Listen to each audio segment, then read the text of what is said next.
Povo de Deus, para a honra e glória do Senhor, continuamos a série Temas Polêmicos da Bíblia. Estamos no tema 1, dízimo. E hoje vamos abordar a sexta parte do nosso estudo. Meus irmãos, este é o penúltimo vídeo da série do tema 1. Lembrando que já lemos toda a Bíblia no tocante ao assunto dízimo. Tem, bem como também sobre ofertas e demais tipos de assistência, de contribuições tratadas nas Escrituras. E no próximo vídeo, que será o último da série, faremos a conclusão deste tema 1, quando enfim opinaremos, isto é, emitiremos a nossa compreensão sobre a validade ou não dos dízimos bíblicos nos dias atuais, pós-Novo Testamento. No vídeo anterior de número 5, traçamos também um breve panorama sobre a prática do dízimo no período interbíblico. Agora, neste vídeo, vamos abordar essa prática no período pós-bíblico, isto é, a partir do segundo século depois de Cristo, iniciando com ênfase pela patrística, os pais da igreja, e trilhando, ainda que de passagem, pela escolástica, a idade medieval, reforma, pós-reforma, até os dias atuais. Vamos tentar responder a pergunta, na prática, como os cristãos viviam em relação ao dízimo. Em suma, o último livro da Bíblia, Apocalipse, foi escrito pelo apóstolo João cerca de 95 anos depois de Cristo, de acordo com Irineu, que expressou essa opinião cerca do ano 180 depois de Cristo, conforme podemos observar na página 506 do livro Como Ler a Bíblia Livro por Livro, de Gordon Fee e Douglas Stuart, da editora Vida Nova.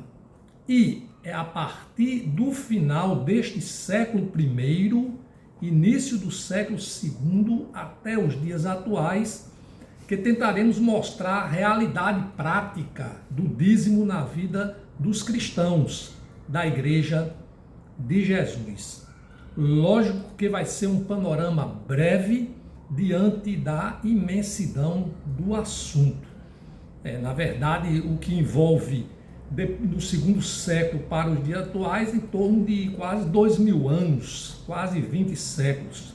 E aqui não temos a pretensão de esgotar esse assunto, mormente que isso aí ensejaria, a confecção de vários vídeos, várias aulas, vários estudos sobre o assunto. Mas vamos tentar, da forma mais possível, abordar a questão do dízimo na prática.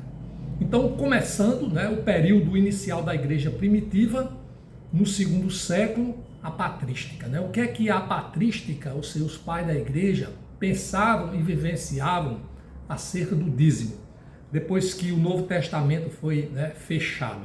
Bem, quando foi encerrado o primeiro século depois de Cristo, estamos, pois, falando dos primeiros 100 anos, quando o apóstolo João já havia escrito, por inspiração de Deus, o último livro da Bíblia, Apocalipse, isto é, revelação de Cristo, e com a morte de João, o último dos apóstolos, a igreja de Jesus precisava avançar, de modo que alguns dos cristãos que teriam sido discípulos dos discípulos de Jesus, discípulos dos apóstolos, alguns discípulos diretos, passaram a liderar a igreja e se tornaram os responsáveis pelo sair do tempo apostólico para o que se considera a patrística, ou seja, o movimento dos considerados pais da igreja. Foram essas pessoas, homens piedosos, que viviam em santidade, né, ortodoxos, né, pode-se dizer assim, que conduziram o cristianismo, né, nos seus primeiros passos, preservando a fé apostólica e fortalecendo a igreja, significando a vanguarda teológica a partir do século II depois de Cristo. Só para se ter uma ideia, eles foram responsáveis pela teologia que ensina acerca da doutrina da Santíssima Trindade, o Deus triuno, assim como também da autoridade da palavra, etc. Obviamente não é o objetivo nuclear deste vídeo falar sobre a patrística, mas a relação entre o dízimo e esse primeiro tempo pós-apostólico. Importa considerar que a patrística se desenvolveu a partir do final do século I depois de Cristo, como já vimos, até aproximadamente o século V ou VI depois de Cristo, ainda que alguns entendam que se estendeu até o século VIII, quando encerrou o período pós-niceno. Bem, teve Clemente de Roma, que nasceu em 35, morreu em 100 depois de Cristo, ligado a Paulo, o Clemente de Roma, considerado o primeiro pai da igreja, e dentre tantos outros, como Inácio de Antioquia, Policarpo de Esmirna, Justino o Marte, Atanásio e o seu maior nome considerado da patrística, Agostinho de Hipona, ou Santo Agostinho, de 354 a 430 depois de Cristo. A propósito, vou colocar aqui na descrição um vídeo aula intitulado Os Pais da Igreja, a História do Cristianismo, episódio extra da Primeira Igreja Batista de Campo Grande, Mato Grosso do Sul, que trata da patrística, consciente de que há muitos outros bons vídeos espalhados aqui no YouTube sobre o assunto. Antes de avançar, também quero deixar aqui o que comumente se aponta como períodos da divisão da patrística. Então aqui eu vou fazer um quadro, né, que fala exatamente dos 3 períodos que envolveria a patrística. O período antiniceno, ou seja, o que antecedeu ao Concílio de Niceia, que ocorrera em 325 depois de Cristo, compreendendo esse período os escritos surgidos entre o século I e o início do século IV. O segundo período, chamado período niceno, compreende os escritos surgidos entre o início e o fim do século IV. E o período pós-niceno, que seria o último período, relativo àquele compreendido entre os séculos V e VIII. O Concílio de Niceia, convocado pelo imperador Constantino o Grande, realizado em 325, tinha por objetivo aproximar as diversas vertentes do cristianismo, debatendo sobre a natureza de Cristo e sua relação com Deus. Importante ressaltar que Constantino, em 313, concedeu liberdade de culto aos cristãos, que antes eram perseguidos, né? Porém, foi no ano 380 que o imperador Teodósio estabeleceu o cristianismo como a religião oficial de Roma, por meio do Edito Tessalônico. Esclarecidos esses pontos históricos, ainda que de passagem, vamos ao que nos interessa mais de perto. Qual o entendimento e prática sobre o dízimo no período da patrística?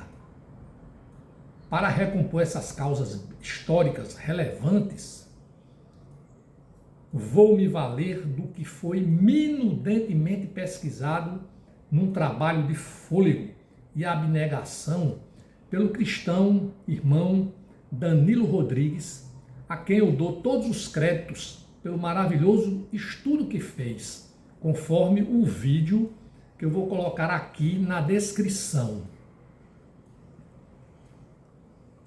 Vou reproduzir a sua fala ao pé da letra, mormente que ele autoriza a todos a utilizar o seu vídeo, desde que, evidentemente, mencionado. É o caso. O estudo referido traz um índice pormenorizado sobre a história do dízimo no cristianismo e, dentre várias abordagens pertinentes, também faz detida exposição sobre cada pensamento de alguns pais da igreja acerca do dízimo. Há uma passagem inicial que o cristão Danilo, falando sobre o dízimo em povos e culturas antigas, sustenta. Então, abre aspas aqui para o nosso irmão. Uma prova documental por escrito de que os primeiros cristãos não praticavam o dízimo, temos um documento dos judeus, Tosefta Holly, conjunto dos escritos rabinos, entre os anos 30 e 200 da era cristã. E sobre a patrística, continua o irmão Danilo. Alguns dos principais pais da igreja do primeiro século não fizeram nenhum comentário sequer sobre a prática dos dízimos em seus dias. Então ele passa a abordar os principais pais da igreja e nós vamos aqui fazer a leitura, ou seja, vamos transcrever aqui o que o irmão traz em sua pesquisa. Então, começando aqui. Inácio de Antioquia, que viveu entre os anos 65 e 110. Policarpo de Esmina, que viveu entre os anos 69 e 155. Segundo a tradição, Policarpo era o anjo da igreja citada em Apocalipse 2:10, a igreja de Esmina. Segundo a tradição, Policarpo, que andou com muitos daqueles que viram Jesus vivo, inclusive o apóstolo João, esse é um dos pais da igreja que é citado. Tanto Inácio de Antioquia como Policarpo de Esmirna não disseram nada sobre os dízimos. Bem, continua o irmão apresentando seus estudos. Irineu de Lyon viveu entre 130 e 202, considerava o dízimo abolido e foi um dos maiores opositores do dízimo. E em vez da lei que ordena a entrega dos dízimos, ele nos disse para compartilhar todos os nossos bens com os pobres. Contra Heresias 4:13:3. Os judeus realmente dedicavam os dízimos de seus produtos a Deus, mas os que foram libertados destinam todos os seus bens à obra do Senhor. O dizimar é lei judaica, que não se requer dos cristãos, porque os cristãos receberam a liberdade e devem dar sem constrangimento. Novamente, contra Heresias 4:18:2. Por isso o Senhor, em vez de simplesmente pagar o dízimo, ordenou repartir os bens entre os pobres, e não unicamente estar disposto a dar e compartilhar, senão também a dar generosamente. A lei não exigirá dízimos daqueles que consagraram todos os seus bens a Deus e deixou pai e família para seguir o verbo de Deus.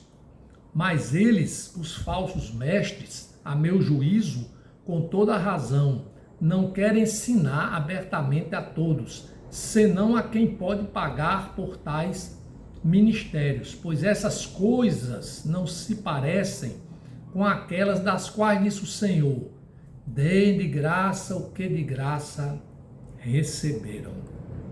Então aqui ele abordou, né, o que pensava, né, Irineu de Lyon. Agora ele passa a falar sobre Justino Marte. Contemporâneo de Irineu, Justino Marte viveu entre 100 e 165 da era cristã, ou seja, no segundo século. Era samaritano e praticamente não disse nada sobre o dízimo, só citando Jesus quando ele explicitou a hipocrisia dos fariseus. Ele disse o seguinte: pagam os dízimos da hortelã, da arruda, mas não observam o amor de Deus e a justiça. Sepulcros caiados. Isso está em Diálogo de Justino com Trífo 17. Falando sobre a contribuição na sua igreja, disse: cada domingo aqueles que prosperaram e têm essa vontade contribuem cada um na quantidade que quiser. Aquilo que é coletado é depositado com o presidente. Ele cuida dos órfãos e das viúvas e dos necessitados e daqueles que estão presos, a igreja perseguida da época e dos forasteiros que habitam entre nós. Esse é o pensamento de Justino.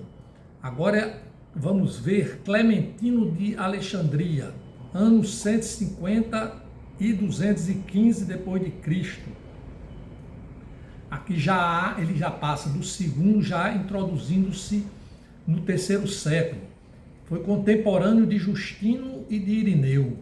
Menciona o dízimo 2 vezes em sua Estromata. Portanto, os dízimos, tanto da efa, grãos, e dos sacrifícios foram apresentados a Deus, e a festa pascal começou com o 10º dia. Estromata 2:11. Na segunda vez que ele fala, diz Clemente de Alexandria: os dízimos dos frutos e dos rebanhos ensinavam a piedade para com a divindade, e não agarrar tudo com cobiça, mas comunicar dons da bondade para com os vizinhos. Pois foi por meio destes, os dízimos, eu acho, e das primícias que os sacerdotes foram mantidos. E nós agora, portanto, diz o pensador, né, Clemente de Alexandria, e nós agora, portanto, compreendemos que somos instruídos pela lei em piedade, e em liberalidade, e em justiça, e em humanidade. Estromata 2:18. Tertuliano de Cartago viveu nos anos 150 e 220 depois de Cristo. Bispo de Cartago também não ensinou o dízimo. Menciona o dízimo por alto, ao citar a repreensão de Cristo aos escribas e fariseus. Então ele cita aqui no que é o livro Contra Marcião 4:27. Diz: da mesma forma, ele os repreendeu por darem o dízimo de ervas insignificantes, mas ao mesmo tempo passar por alto a hospitalidade e o amor de Deus. No capítulo 5:9, Tertuliano vai citar Hebreus a falar de Melquisedeque, que recebeu o dízimo de Abrão sem fazer nenhuma argumentação. Ele cita aqui. Também ele vai falar sobre a coleta na sua igreja em Cartago. Lembre-se que ele era bispo de Cartago. Pela primeira vez na história é mencionada uma coleta mensal. Diz assim: embora tenhamos o nosso cofre, este não é constituído de dinheiro para comprar a salvação, como se a religião tivesse preço. No dia mensal, se desejar, cada um coloca uma pequena doação, mas só se for do seu agrado e somente se puder, porque não há compulsão. Tudo é voluntário, que é o livro Apologia de Tertuliano. Depois, no final de sua vida, adotou o movimento de viver uma vida de pobreza, um apologista respeitado até hoje no mundo cristão, defensor contra as heresias. Vamos agora encontrar os primeiros defensores do dízimo, ainda não em forma obrigatória. Aparentemente, vamos ter a primeira menção favorável ao dízimo. Continua ainda o nosso irmão Danilo em sua pesquisa alentada. Aí ele cita aqui, Didascália, documento eclesiástico oriundo da Síria, entre os anos de 225 e 300 da era cristã. Tem de ler tudo o que o documento fala, não somente a primeira parte, mas a segunda também. Ela diz assim: reconhece ao bispo o direito de se alimentar do que a igreja recebe, como faziam os levitas no Antigo Testamento, desde que o bispo tome cuidado de prover as necessidades dos diáconos, das viúvas, dos órfãos, dos indigentes e dos estrangeiros. Tragam ofertas alçadas e dízimos e primícias para o Cristo, o verdadeiro sumo sacerdote. Tragam também aos seus servos os dízimos da salvação. Contudo, também diz a Didascália: o Senhor vos libertou para não estarem mais presos aos sacrifícios, às oferendas e também aos dízimos, nem às primícias, às oblações, aos dons e aos presentes. Outrora, era absolutamente necessário dar essas coisas, mas já não estáis obrigado a tais determinações. Por isto, na medida em que o puderdes, terá o cuidado de dar. Agora vamos ver Cipriano de Cartago. Até os 30 anos, Cipriano de Cartago era um mago e bruxo e foi convertido, perseguido pelo imperador Diocleciano para negar a sua fé. E morreu como mártir e sem negar a fé. Tinha o respeito dos cristãos. Foi uma espécie de Paulo, que antes era perseguidor e passou a ser perseguido. E assim Cipriano viveu nos anos 200 a 258, se tornou bispo de Cartago. Ele foi, sim, um defensor dos dízimos. Provavelmente foi um dos primeiros a sugerir que os dízimos deveriam servir aos ministros que se dedicavam 100% à obra de Deus, ao Evangelho. Disse Cipriano: em honra dos irmãos que contribuem recebendo como se fossem dízimo dos frutos, não tenham que se retirar dos altares e dos sacrifícios, mas possam servir dia e noite nas coisas celestiais e espirituais. Isso está na Epístola de Cipriano 65, verso 1. A igreja de Cartago não adotou o dízimo. Cipriano não teve êxito, não conseguiu fazer o que disse uma regra. Entregou todos os seus bens e se tornou um mendigo, como a maioria dos líderes da sua época, que tomavam um voto de pobreza. Passemos agora para Orígenes de Alexandria. Na mesma Alexandria de Clemente surge Orígenes. Viveu entre 185 e 254. Disse o seguinte sobre o dízimo em seu livro Homilia sob Números: como a nossa justiça pode ser pior que a dos escribas e fariseus, se eles não se atrevem a comer as colheitas da sua terra antes de oferecer as primícias de sua terra aos sacerdotes e separar os dízimos aos levitas, enquanto eu não faço nenhuma dessas coisas, mas uso das primícias da terra de tal forma sem que o sacerdote nada saiba sobre isso, o levita não tenha conhecimento disso e o altar divino não perceba. Nessa mesma obra, nessa mesma citação, o autor diz: eu não faço essas coisas.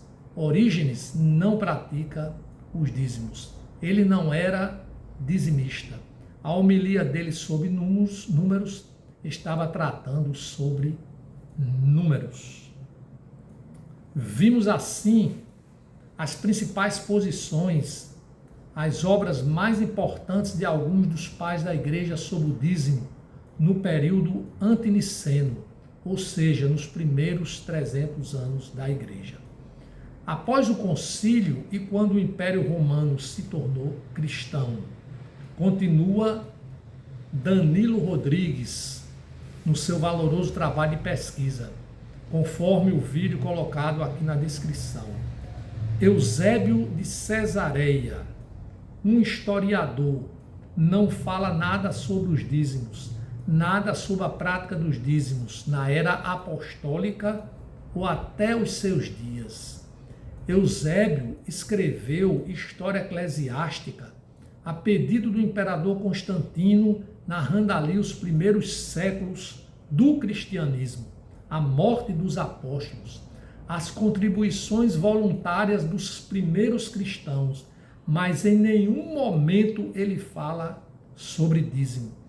Como você vai ver daqui para frente, depois que a igreja se uniu com o Império Romano, as primeiras obras mencionando o dízimo, ainda que de uma forma voluntária, começaram a surgir.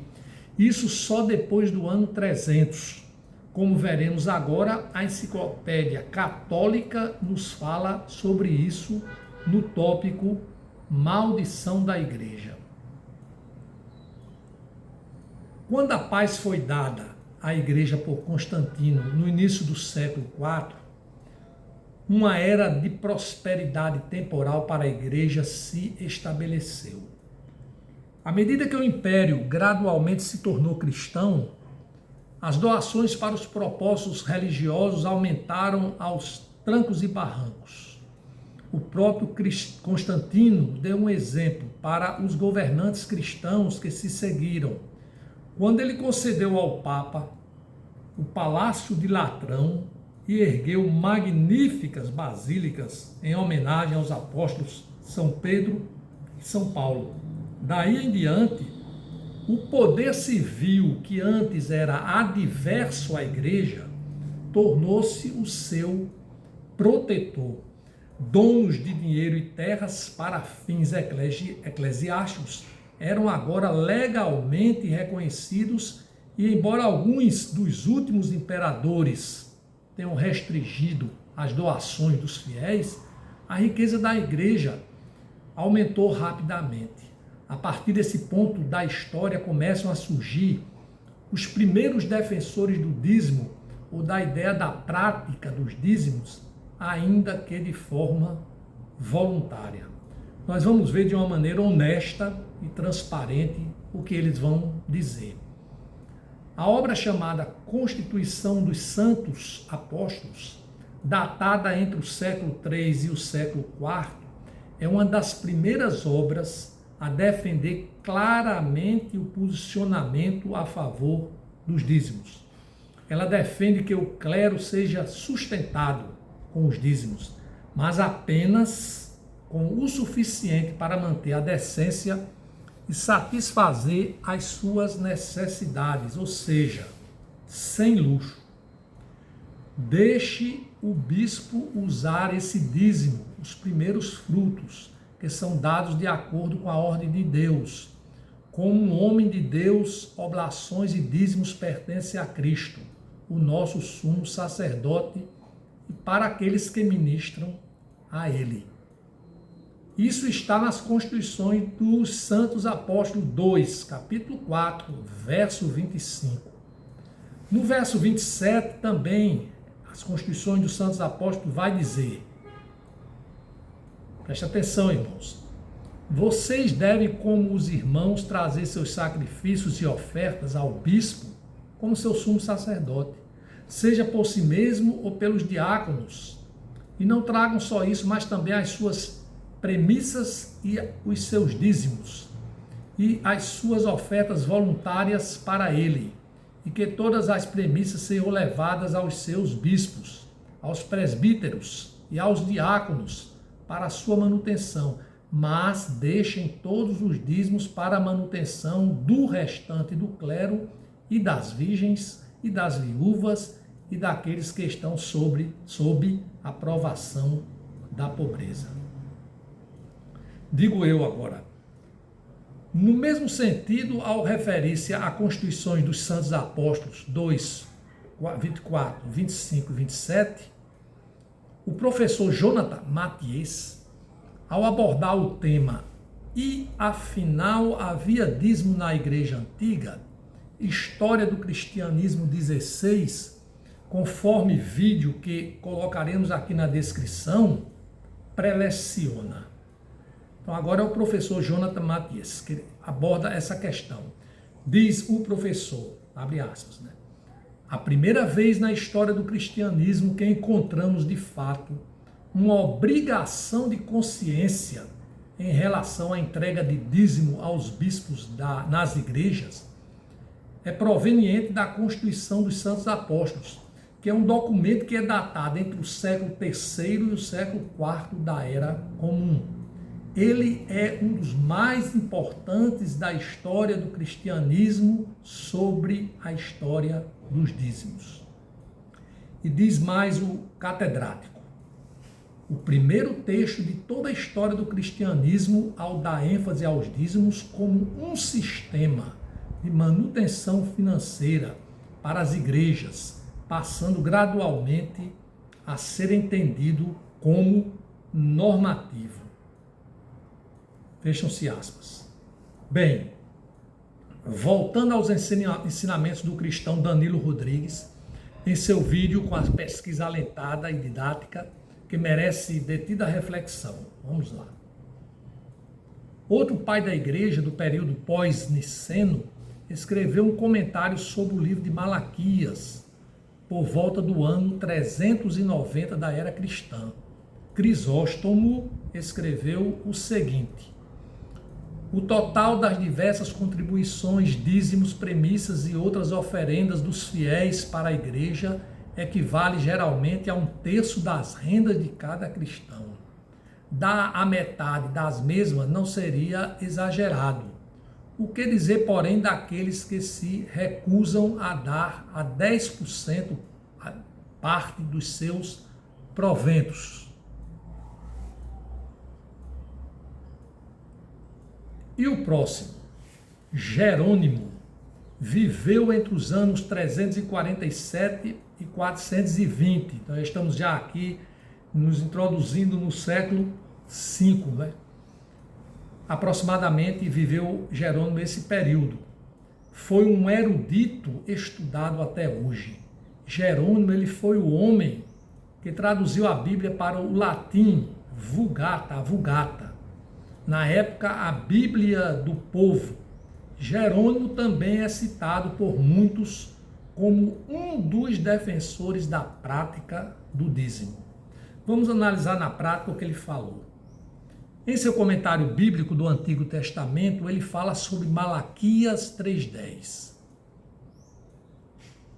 Diz Jerônimo: a maneira prática para que o povo retorne a Deus encontra-se na provisão para a manutenção do templo e de seu pessoal. Isso é um tanto incomum em comparação às exigências para a conversão nos livros proféticos em geral. Aqui a exigência de Deus, isso ele está falando de Malaquias, que o povo deve cumprir, encontra-se nas necessidades econômicas da casa de Deus. As necessidades do povo de que Deus cuidará, se retornar a ele, são expressas também como necessidades econômicas, como da chuva abundante e da proteção dos infortúnios agrícolas. E aí ele vai citar o exemplo de Ageu, capítulo 1, 5, que já tinha falado para o povo que Deus queria que o templo fosse restituído E agora Malaquias tem uma proposta parecida com a de Ageu. Só que agora o templo já está construído e as necessidades da casa de Deus agora não são mais a construção, mas sim a sua manutenção. Então, com relação a esse comentário de Malaquias, de Jerônimo, nós não podemos fazer nenhuma relação diretamente com a igreja. Jerônimo não faz isso. E outro detalhe importante, Jerônimo não chama o devorador de demônio. Se bem que a palavra hebraica acal, até algumas versões anteriores, ela não era traduzida por devorador. E o comentário bíblico de Deuteronômio 14, 22 de Jerônimo, nesse mesmo livro, nessa mesma obra, ele vai citar assim, que os dízimos deveriam ser dados aos pobres. Ele concorda perfeitamente que os dízimos é um direito dos pobres, por lei divina. Outro dos pais da igreja contemporâneo de Jerônimo foi Agostinho de Hipona, ou simplesmente Agostinho, Aurélio Agostinho, ou Santo Agostinho, se você preferir. Foi contemporâneo de Jerônimo e era bispo de Hipona, na África. Agostinho também contribuiu para sustentar o princípio do dízimo. Dizia que dar 10% parte era pouco para o Senhor, porque isso os fariseus faziam e Jesus disse que os seus discípulos deveriam superá-los. Agostinho chegou a colocar até o dízimo como condição para se obter o perdão ou recompensa, pressionando o povo ao pagamento dos dízimos. Talvez desses pais da igreja, Agostinho tenha sido o mais radical deles. Ambrósio de Milão, na Itália, também dizia: se Deus dava 9 partes à pessoa e uma era dele, se alguém não desse essa parte que era dele, ele tiraria então as suas 9 partes. Mas, já para Ambrósio, o destino do dízimo não era o clero, mas era simplesmente os pobres. Então, vemos que até o concílio de Macon,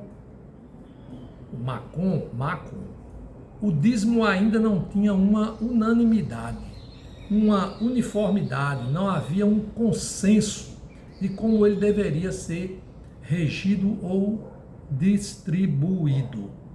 Então vamos avançar um pouco mais na história e vamos estudar e analisar como que o dízimo se tornou obrigatório dentro da igreja cristã e com o tempo se tornou a instituição universal católica. O dízimo, que antes não era praticado, foi combatido nos primeiros séculos como legalismo, depois aparentemente passou a ser praticado em poucos lugares e recomendado voluntariamente, torna-se agora uma obrigação legal.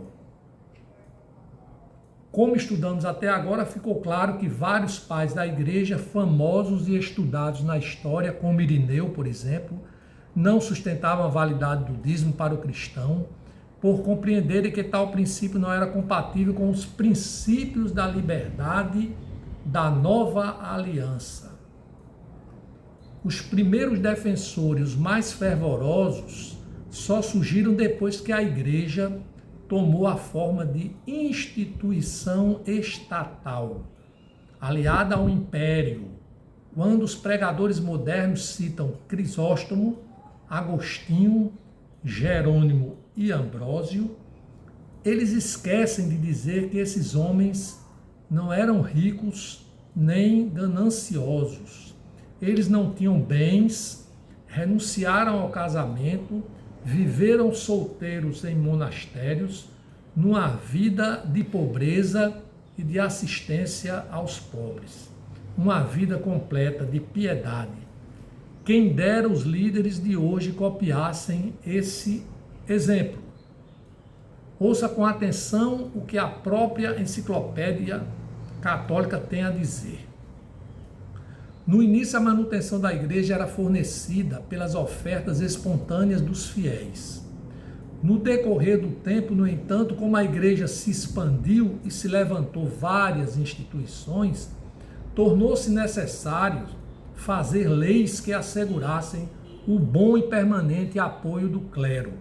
O pagamento de dízimos foi adotado da antiga lei e os primeiros escritores falam nisso como uma ordem divina e um dever de consciência. A mais antiga legislação positiva sobre o assunto parece estar contida nas cartas dos bispos reunidos em Tours, em 567, e nos cânones do Concílio de Macon, em 585. No decorrer do tempo, encontramos o pagamento de dízimos tornado obrigatório por decretos eclesiásticos em todos os países da cristandade. A igreja olhou para esse pagamento como uma lei divina, uma vez que os dízimos foram instituídos não pelo homem, mas pelo próprio Senhor. Depois que os imperadores romanos se converteram e aceitaram o cristianismo como religião, será que os imperadores ajudavam a igreja? A Enciclopédia Católica também vai falar sobre isso e ela diz o seguinte: no que diz respeito ao poder civil, os imperadores romanos cristãos concederam o direito para as igrejas reterem uma parte da produção de determinadas terras, mas a primeira instância da aplicação dos dízimos eclesiásticos e de direito civil podem ser encontradas nas capitulares de Carlos Magno, no final do século VIII. Então, a própria Igreja Católica, a própria Enciclopédia Católica do Vaticano, está reconhecendo historicamente que o dízimo nunca foi um mandamento cristão. E o que sempre prevaleceu historicamente foram as contribuições voluntárias. Mas aí chegou um momento em que tornou-se necessário fazer leis que assegurassem o bom e permanente sustento da igreja e de seus ministros, que são o clero. Por que se tornou necessário? Porque no passado, desde o ano de 325, quando o imperador tornou o cristianismo, o imperador Constantino tornou o cristianismo a religião oficial do império, a igreja recebia uma ajuda do Estado, como nós vemos. Ela poderia reter uma parte da produção e do que era produzido pela terra. Mas no ano 476 da era cristã, o Império Romano foi destruído. Roma foi saqueada e a metade do Império Romano que ficava no Ocidente foi destruído. Então a igreja perdeu uma de suas pernas de sustento. E vocês sabem o que significa a palavra adotada que nós lemos na Enciclopédia Católica? Adotada é uma coisa que não é legítima e se torna legítima por consideração, por aceitação. Assim foi o dízimo tirado da antiga lei. Vamos entrar agora mais a fundo, ver com mais detalhes como se deram esses concílios. Começando pelo concílio de Tours. O primeiro passo para aquilo que todos já sabiam que era só questão de tempo para acontecer foi dado no concílio de Tours, no ano de 567 depois de Cristo. O sínodo regional de Tours, na Gália, hoje atualmente França, estabeleceu a seguinte determinação. Abre aspas. Instantemente, exortamos fiéis a que, seguindo o exemplo de Abraão, não hesitem em dar a Deus a 10ª parte de tudo aquilo que possuam, a fim de que não venha a cair na miséria aquele que, por ganância, se recuse a dar pequenas oferendas. Por conseguinte, se alguém quer chegar ao seio de Abraão, não contradiga o exemplo do patriarca e ofereça a sua esmola, preparando-se para reinar com Cristo. Fecham-se aspas. O povo estava enfrentando guerras e calamidades. O Império Romano havia desmoronado. A Europa vivia constantes guerras pelo poder. Estava dividida. Os bispos no Concílio de Tours justificaram o dízimo como uma expiação pelos pecados que supostamente estavam atraindo todos aqueles males. Esse texto do Concílio de Tours, ele serviu como base para as indulgências mais tarde. Vamos ao que nos interessa, ao que nós estamos esperando.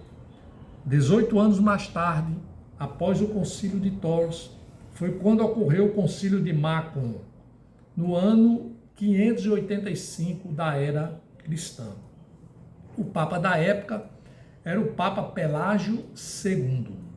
A ordem que foi dada 18 anos antes no Concílio de Tours, na França, para que os crentes dessem 10% de tudo que recebessem à igreja, seguindo o exemplo de Abraão, não deu muito certo, mesmo dizendo que aquelas guerras que tinham sucedido o fim do Império Romano precisavam ser expiadas. Parecia que os bispos e os líderes da igreja estavam falando para as paredes ouvir, ninguém dava ouvidos. Então, no segundo concílio de Macon, os bispos que ali se reuniram tomaram uma decisão um tanto radical, ou quem se dizia cristão aceitava a prática do dízimo e passava a ser um dizimista, ou ele seria expulso da igreja, mesmo que fossem temente a Deus e fiel. Os crentes estavam intimidados a adotarem a prática do dízimo do Velho Testamento. Agora, não para sustentar os levitas e os pobres, como fazia Israel, mas para a manutenção dos ministros da igreja. E no Concílio de Macon ficou decidido que a pena para quem não aceitasse seria a excomunhão, a perca da comunhão, a quem não pagasse o dízimo, mesmo que contribuísse de outra maneira. O quinto cânone, que ficou decidido ali no Concílio de Macon, em 585, dizia mais ou menos assim, abre aspas, a excomunhão será a pena para todos aqueles que se recusarem a pagar dízimos à igreja. Se alguém teima em desobedecer às nossas ordens, devem ser separados da comunhão da igreja. Eu vou citar livros para você que quiser pesquisar melhor sobre o assunto. A Enciclopédia do Vaticano, que é a mesma Enciclopédia Católica, a Enciclopédia Britânica, a Enciclopédia Americana, a Enciclopédia Barça, a Enciclopédia Católica Popular. Ainda, fazendo aqui, não é? Estamos aqui fazendo uma transcrição do que o irmão Danilo, em seu vídeo, né, que está na transcrição, vem relatando sobre essa questão do dízimo na história do cristianismo. Então, diz o irmão, voltando a falar sobre o Concílio de Macon, você deve estar se perguntando, nossa, depois dessa, acabou. Então foi aí que o dízimo passou a ser aceito em todo o mundo europeu. Quem queria ser excomungado da igreja numa época como aquela. Mas acreditem, por incrível que pareça, a prática do dízimo não teve aceitação popular. E nem muito menos, e nem muita aceitação até por parte dos bispos. Primeiro porque o concílio foi convocado por um rei, o rei de Borgonha, ou da Borgonha. E ele não reuniu todos os bispos do mundo. Então, muitos dos que não foram convidados não quiseram aceitar como regra na igreja que presidiam.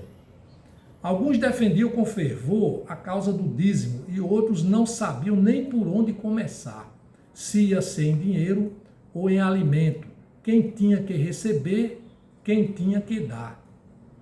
Quer ver como a coisa se agravou?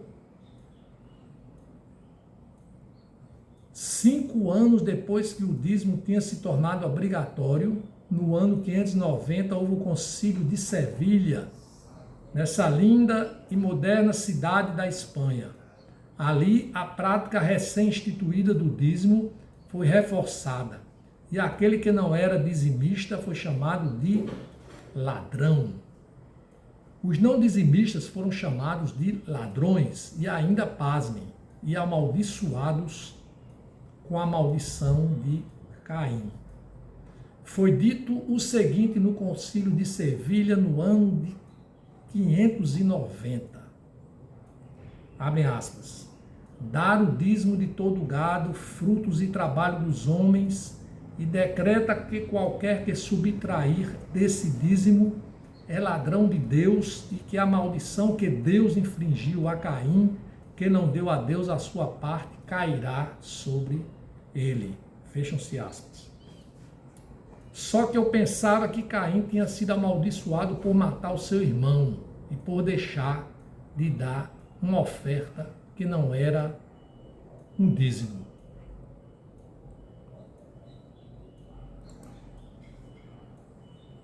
Observe que os valores estavam mudando por causa do dinheiro. As pessoas já estavam sendo tratadas em segundo plano. O dinheiro, os dízimos delas estavam se tornando mais importante do que as pessoas em si. E qualquer semelhança com os nossos dias é mera coincidência. Pela primeira vez, os registros históricos, os filhos de Deus, debaixo da graça, foram amaldiçoados, mas não era com o devorador, era com a maldição de Caim. Outro historiador vai nos mostrar como ficou o clima na Europa. Esse você só vai achar em francês, um historiador cristão francês, século XVII, chamado Louis Sébastien Lenain de Talleyrand. Esse historiador escreveu um livro chamado em francês, em português seria mais ou menos, Memória para servir a memória eclesiástica dos 6 primeiros séculos. Isso mesmo, ele abordou os primeiros 6 séculos do cristianismo. Foi além de Eusébio da Cesareia. Não é à toa que este livro faz parte da Biblioteca Nacional da França. Como ele abordou os primeiros 6 séculos, ele narra até o ano 600.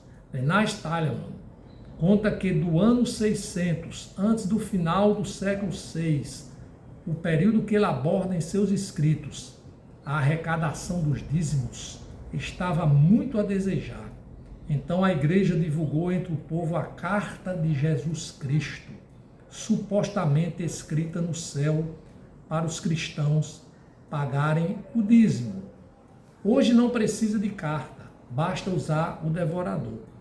Mas com maldição, sem maldição, com excomunhão, sem excomunhão, a briga continua por 200 anos, até que a igreja ganhou o apoio de um rei. Como dissemos anteriormente, o Império Romano havia ruído. E após a sua fragmentação, um dos reinos mais bem-sucedidos foi o reino dos francos. Os francos também foram os primeiros dos povos chamados bárbaros a se converter ao cristianismo, a aceitarem o cristianismo do Império Romano. Um dos seus reis que mais ganhou notoriedade foi Carlos Magno. Primeiro, a força militar do Carlos Magno atraiu a atenção do Papa, que precisava proteger os territórios da Igreja Católica contra o ataque de seus inimigos. Carlos Magno tinha ambições imperialistas e, se tivesse o apoio papal, seria mais fácil para chegar em seus objetivos. O Papa também percebeu nele, em Carlos Magno, a oportunidade de disseminar a fé cristã entre os povos que foram conquistados pelos francos. E assim começou a amizade entre o papado e Carlos Magno. No ano 779, Carlos Magno criou a chamada Lei Capitular de Heristal, que estabelece o dízimo como obrigatório em todas as terras dominadas pelos francos, sob a pena de multa de 60 soldos.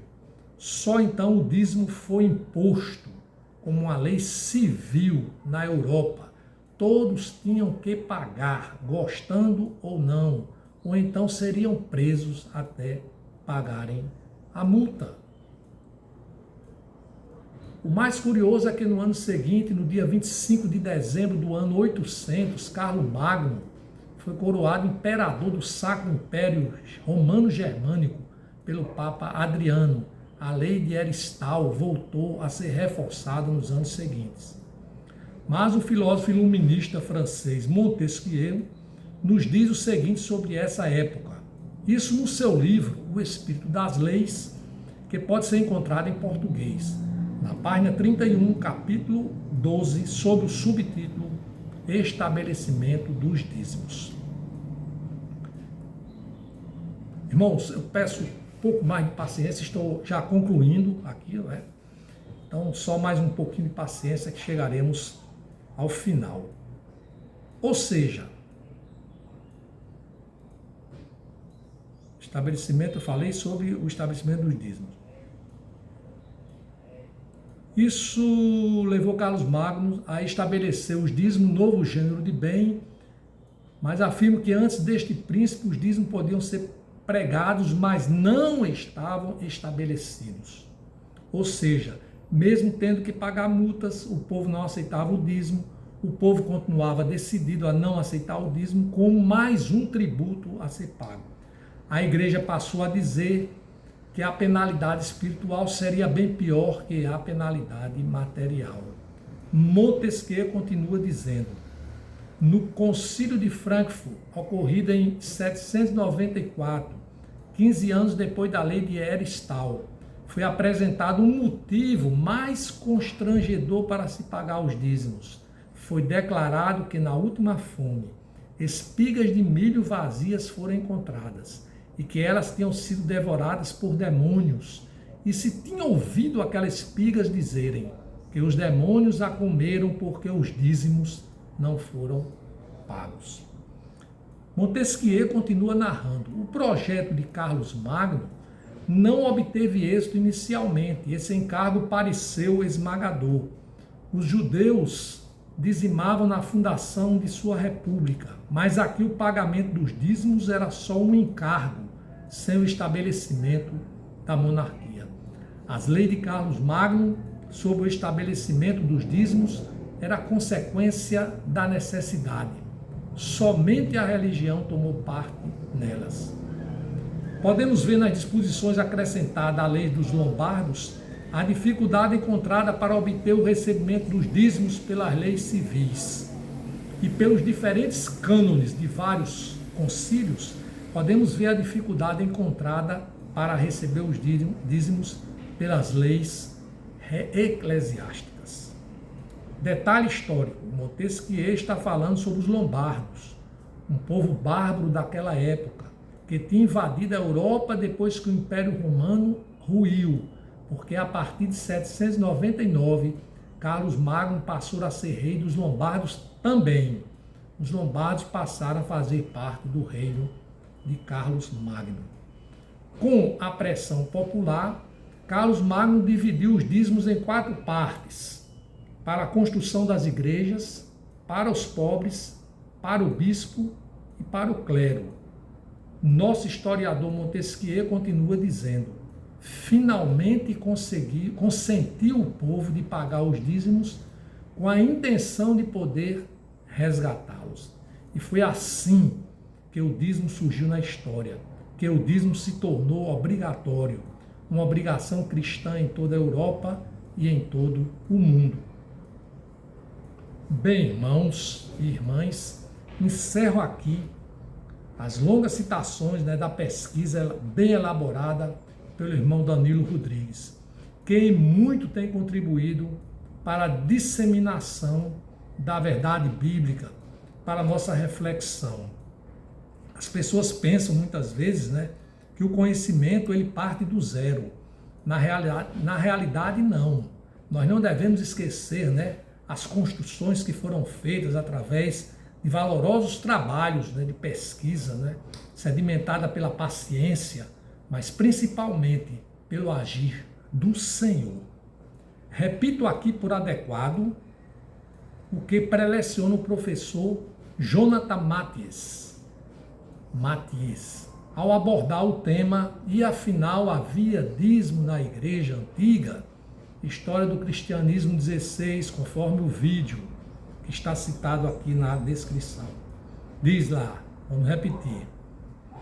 A primeira vez na história do cristianismo que encontramos de fato uma obrigação de consciência em relação à entrega de dízimo aos bispos na igreja é proveniente da Constituição dos Santos Apóstolos, que é um documento que é datado entre o século III e o século IV da Era Comum.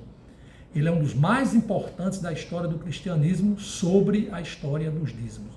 O autor se refere à Constituição dos Santos Apóstolos 2.4, 25.27.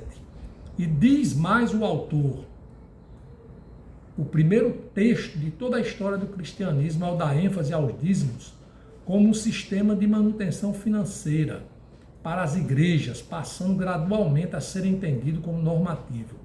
Em relação à igreja medieval, consta que a primeira legislação sobre dízimo ocorre apenas no século VI, conforme a Carta dos Bispos reunidos em Tours, do ano 567, e nos cânones do Conselho de Macon, em 585. Fecham-se aspas. Como tudo isso foi visto através, do que já falamos aqui, com base nas pesquisas trazidas, à baila. Bem, podemos perceber nesse contexto, irmãos, digo eu, por esses dados históricos, que praticamente 500 anos depois do Novo Testamento, da igreja primitiva, é que teria havido uma regulação institucional do dízimo por parte da igreja interessada. De toda sorte, veja que isso são regulações à margem do texto bíblico. Vimos a ênfase acima em relação à igreja denominada Católica Apostólica Romana. Ainda.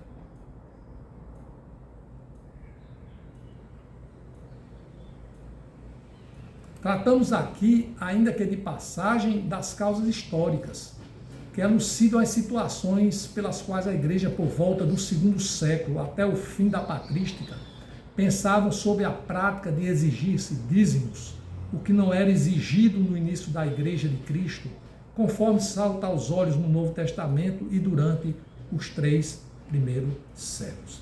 E aí vamos para o segundo período, deixamos a patrística e passamos para o período da escolástica. Aqui nós vamos ser bem mais sintéticos, não vamos gastar o tempo que nós gastamos, a ênfase que nós demos, inclusive citando o vídeo. Em relação à escolástica, que é um movimento que se seguiu à patrística, do século IX ao XIII, em que se lia muito, se estudava e se debatia nas academias sobre as relações entre o homem, a razão e a fé.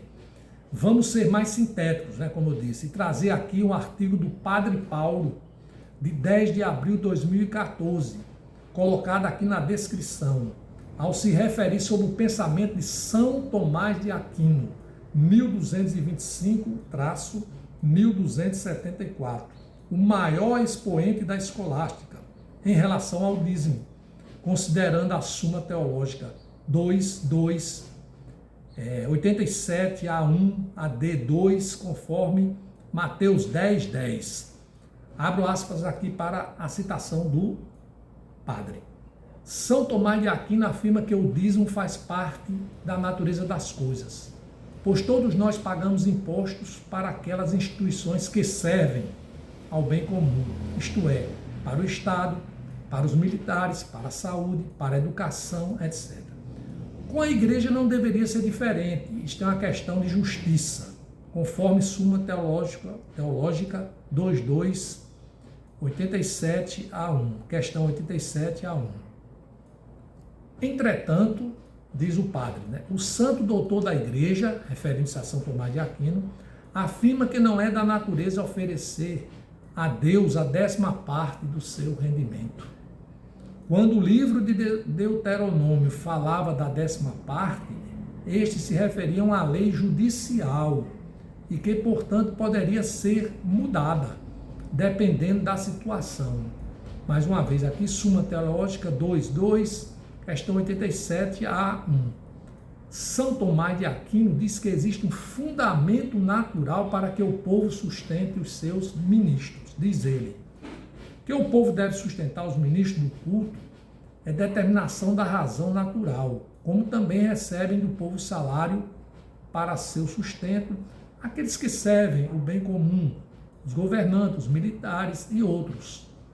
E ainda, o preceito da paga dos dízimos, quanto ao seu aspecto moral, foi dado pelo Senhor e está no Evangelho de Mateus. Digno é o operário do seu salário. Aí ele cita aqui, a Súmula Teológica 2.2, questão 87A1. No que diz respeito à obrigação dos 10%, São Tomás não parece ser muito favorável a uma imposição estrita. Afinal, esse valor se figura um pouco excessivo para a sustentação do clero. Além do mais, escreve o Aquinate: os ministros da igreja devem dedicar-se mais em promover o bem espiritual do povo do que em receber os bens temporais. Já que estamos na lei da graça, finaliza o padre Paulo Ricardo, no seu artigo citado. Já que estamos na lei da graça, é mais interessante que a doação dos fiéis brote de sua generosidade do que de uma lei escrita. Isso quer dizer que as pessoas podem dar menos ou até mais de 1/10 de suas rendas, de acordo com a necessidade de sua igreja local e a generosidade que lhes inspira. Fecha-se aspas. Vou ficar por aqui, na questão da escolástica. Agora vamos abordar sobre a reforma protestante até os dias atuais. Aqui também serei bastante sintético. Em relação à reforma protestante, aqui nós já estamos falando já no século XVI, Isto é, as denominações que nasceram em decorrência da reforma eclodida em 1517 e demais ditas igrejas evangélicas que atuam no mundo, que atuam no Brasil, qual o seu comportamento pertinente ao pensamento e prática do dízimo. Na verdade, eu gostaria muito de abordar detidamente a questão do dízimo na sua prática, no período da reforma e na pós-reforma até os dias atuais, mas isso também levaria um tempo infinito, quem sabe no futuro. E como tudo neste vídeo, o quinto da série, o sexto da série, tem mais um valor descritivo, esse vídeo aqui, porque uma vez que não vai influenciar na minha compreensão sobre a prática do dízimo, a qual somente considerará o que está escrito na Bíblia. Podemos afirmar de forma resumida, de acordo com os fatos históricos, públicos e notórios, que as igrejas, de modo geral, particularmente no Brasil, adotaram os dízimos. O pensamento dominante e sua prática pelas igrejas foram absolvidos no tempo, praticamente sem contestação alguma, e estão imbricados nas igrejas, como o corpo e a alma. Os cristãos não refletem sobre a sua consonância com a Bíblia ou não, simplesmente aceitaram, e assim vão se sucedendo os dias até a volta de Jesus. Os protestantes parecem que simplesmente não deram ouvidos, não se incomodaram com as prescrições do cânone 5 do Concílio de Macon, que estabelecia a excomunhão contra aqueles que não pagam dízimo à igreja. Não se surgiram também contra a obrigação de se pagar dízimo. Isso foi aceito até os dias atuais. Também fecharam os olhos para as imposições das leis de Carlos Magno sobre o estabelecimento dos dízimos. Contudo, vamos dizer, como nós estamos abordando os fatos, como eles são, não vimos tal prática de cobrança de dízimos, isso aqui é a exceção, na Igreja de Confissão Luterana e na Congregação Cristã do Brasil. E talvez a não prática dos dízimos também ocorra em algumas pouquíssimas igrejas menos conhecidas e não menos valorosas. A exemplo da igreja Missão de Fé, cujo pastor titular desde 2010 é o irmão Jardel Fernandes. Por sinal, o irmão Jardel é um dos mais combativos contra a ideia de existência do dízimo nos dias atuais. Conforme se pode ver em seu canal aqui no YouTube, a exemplo do vídeo Tem Dízimo no Novo Testamento? Inclusive, ele é autor do livro digital em que aborda o assunto com proficiência. Coloco o vídeo aqui na descrição. A propósito, se existem igrejas que não cobram dízimo, por favor, coloquem aqui nos comentários. Nós gostaríamos muito de saber. Por sua vez, aqui já estamos partindo para a conclusão. Os estudos realizados por Gabriel Filgueiras, no artigo Explicação do Dízimo de Abraão em Gênesis 14 e Hebreus 7, publicado em 29 de setembro de 2019, conforme o site, eu cito o site, aí vou colocar aqui também na descrição, ele diz assim: como vimos, os mandamentos dos dízimos tinham todo um contexto, regras determinadas, o que seria dado como dízimo e para quem seria direcionado. Deus deu todos os mandamentos na Torá e os organizou, e o povo deveria obedecer exatamente da forma que ele determinou, conforme Deuteronômio 26, 12 e 13. Aconteceu que no ano 567, depois na era cristã, quando as comunidades judaicas fundadas pelo Senhor encontravam-se dispersas pelo mundo e o cristianismo dominava cada vez mais através da força do Império Romano, o clero de sua igreja começa a determinar que quem não desse o dízimo, como o patriarca Abraão deu, não reinaria com o Cristo. Documento 8 da CNBB. Dessa forma, e só por essa época, é que uma versão distorcida do dízimo bíblico foi introduzida na igreja cristã mãe. Vários concílios ao longo da história foram confirmando e complementando essa prática, como o de 585 em Macro, com Carlos Magno no final do século VIII e nos concílios de Latrão no século XII. Agora, por favor, preste atenção ao que diz o estudioso, que estamos citando aqui, Gabriel Filgueiras.